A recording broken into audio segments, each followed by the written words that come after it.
In an earlier video, I listed many of the taxonomic traits identifying humans as primates. In another video, I also explained why we're more specifically classified as a species of apes. But I deliberately omitted an intermediate stage between those two apparent levels because it's one that evokes so much resistance. It really requires a separate discussion just for that one grade alone. Now, no one argues whether we're vertebrates or placental mammals, even though that also means we're animals. The fact that we're apes can now be verified just as easily. For a while, most people thought the word ape referred only to extant, non-human pongids, also known as great apes. There was no consideration given to lesser apes, nor any of the many ancient apes we kept finding fossils for. Mainstream science sources are just now starting to realize that the word ape means a lot more than just chimpanzees, gorillas, and orangutans, and that it includes a few extinct hominids that are more humanoid than any of these. So there was a problem with our old method of classification, and it had to be fixed. Over the last 250 years, we've kept patching up the old 7-layer system by adding a suborder, infraorder, superfamily, subgenus, and so on, till we can't even tell how to rank the labels anymore. That's when we figured out there are no ranks, so we dropped the labels and found a new system, one that isn't so arbitrary. See, the problem with Linnaean taxonomy is that some of it is subjective. It's usually based on morphological similarity and sometimes on opinion. There's often no way to prove whether Linnaean classification was even correct because he didn't rely on the rigid set of rules that phylogenetics does. We used to say that men didn't evolve from apes, but that men and apes shared a common ancestor. Now we have a better understanding of what an ape is, and that our common ancestry actually would have been classified as such, and so should we be. This rule of monophyletic hierarchy should also apply to everything, including the race of cat people from the science fiction comedy Red Dwarf. I don't get it. Well, you know how mankind evolved from apes? Yeah, I know that. He evolved from cats. His ancestors were cats. He's descended from cats. He is a cat. Here you go, cat. Crispy! Polly says you like these. Hey, you monkeys eat off the floor? Don't you got no style or sophistication? Oh, I'm sorry, cat. I'm sorry. You people are unbelievable. Creationists try to ridicule evolution through the implication that we came from monkeys, and those who know the difference are quick to point out that apes are not monkeys. For one thing, apes don't have tails, but there's more to it than that. For example, we can tell that a Barbary ape isn't really an ape, it's a tailless monkey. The same way we can tell a glass snake isn't really a snake, it's a legless lizard. There are so many distinctions that even if we found a snake that had legs, and we have, we'd still know it was a snake. But snakes are a subset of the order Squamata. That means lizard. If snakes evolved from lizards, do they stop being lizards at the moment they become snakes? And when exactly is that moment? It turns out that this is another confusing convention in Linnaean taxonomy, which is corrected by cladistics. Paraphyletic groups shouldn't exist in phylogenetics, nor would systematic classification permit the emergence of a new species to add another equivalent category. Instead, existing branches split into successive subsets that are each monophyletic, sharing a common line of descent from which they can diverge but never detach. This means snakes will always be a subset of lizards, and apes would still be monkeys. Talking monkeys can't exist.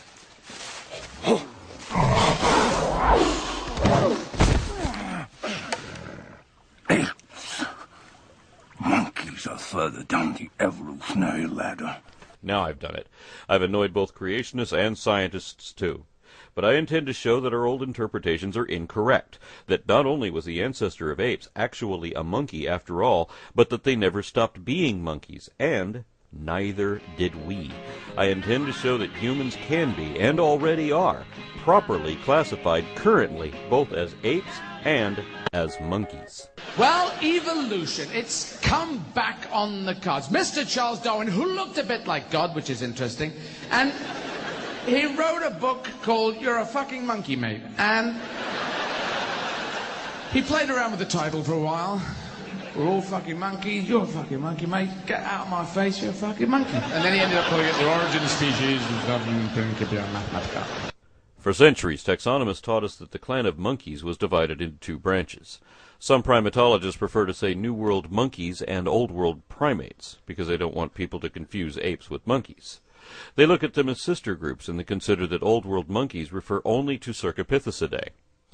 This is a relatively modern group, so we know apes didn't evolve from them. They certainly didn't evolve from New World monkeys either. That's a whole different lineage. So by this definition, apes are not monkeys and aren't descended from them. But polyphyletic groups wouldn't exist in an evolutionary lineage either. Just as two Latin-based languages couldn't be independently derived from a non-Latin template, neither could separate sets of monkeys have come from a source that wasn't itself a monkey also.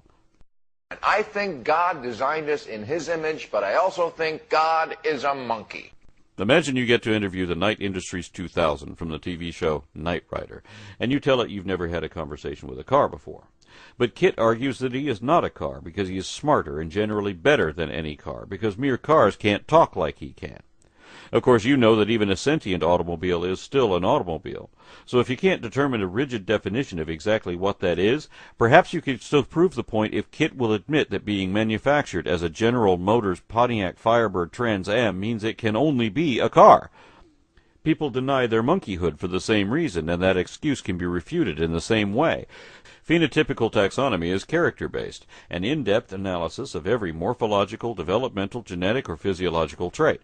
Systematic classification surpasses this by comparing these collectives to determine derived synapomorphies indicating a nested phylogeny, and that determines the clade, because phylogenetic hierarchy is the only consistent criteria for classifying diverse life forms stemming from an evolutionary lineage, and that is evidently where we came from. Ah, I see. So you mean we've traveled in time, but not in space? Listen, you semi-evolved simian, go climb a tree, will you? Don't bang your heads together, Four Eyes. No. Your monkey has got it right. You jumped forward many millions of years in time whilst retaining the same position in space. Let's start with the definition of primates and then add the traits of each successive stage from there on. We begin with a pair of subsets and a transitional link between them, one that is almost a monkey. When referring to basal monkeys ancestral to ourselves, most scientists prefer to use the word anthropoid, one of two acceptable names for that clade, because regardless of phylogeny, scientists generally consider it incorrect or even offensive to refer to humans and other apes as monkeys. That's a colloquial term, not a scientific one, and it's paraphyletic, meaning all anthropoids except apes, just like apes used to mean all hominoids except humans. But saying all of them except for us is a Freudian admission that we already know we are one of them.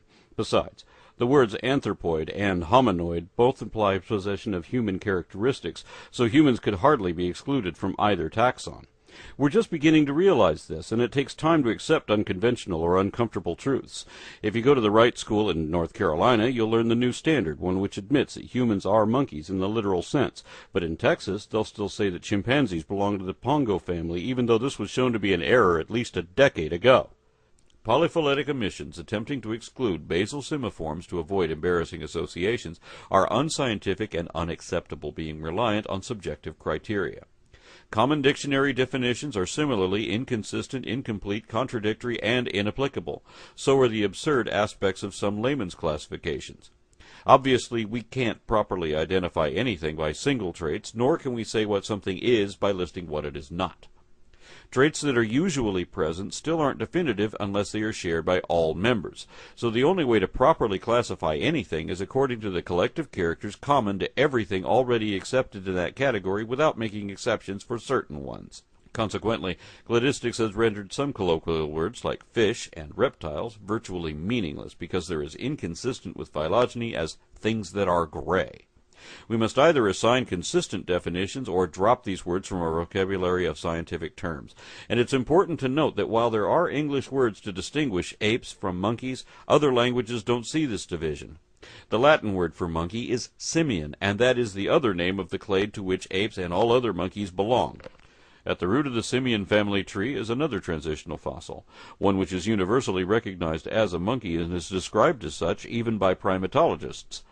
Thus, this form represents the mother of all monkeys as well as their descendants in denial. The first division within that clade is between parapithecids, a diverse group of monkeys which are now all extinct, and the clade that remains, forming the next division. Here we have another transitional species bridging the morphological gap between the basal forms of both New World and Old World monkeys. Well, men are sort of evoluted from the Old World monkeys. Did you hear that, my friend? Old World monkey. Going to is the case. You and I aren't even descended from good American monkeys.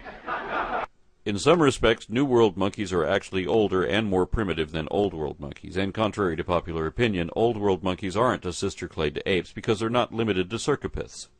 The fossil record reveals yet another set of catarrhines that are not only definitely monkeys, but are basal to both Cercopithecidae and Hominoidea. Most cladograms omit or ignore groups that are otherwise entirely extinct and thus perpetuate an erroneous illusion, especially since these groups are where the most transitional species are to be found. In this case, Aegyptopithecus was an ape-like monkey believed to be ancestral to Proconsul, a monkey-like ape, and the forerunner of all Hominoidea. The implication is inescapable even when there is a concentrated effort to avoid using the word monkey in a context which includes apes, and that's especially odd since the general public commonly recognizes chimpanzees and even gorillas as monkeys. If they're not monkeys, then what's the difference between them? Especially since every ape, extant or extinct, including man himself, meet all the criteria of that clade. Regardless of the outraged objections often raised by this, it is a fact that whether classified by features or phylogeny, humans and other apes are uneschewably monkeys, both by definition and derivation. You're a fucking monkey, mate.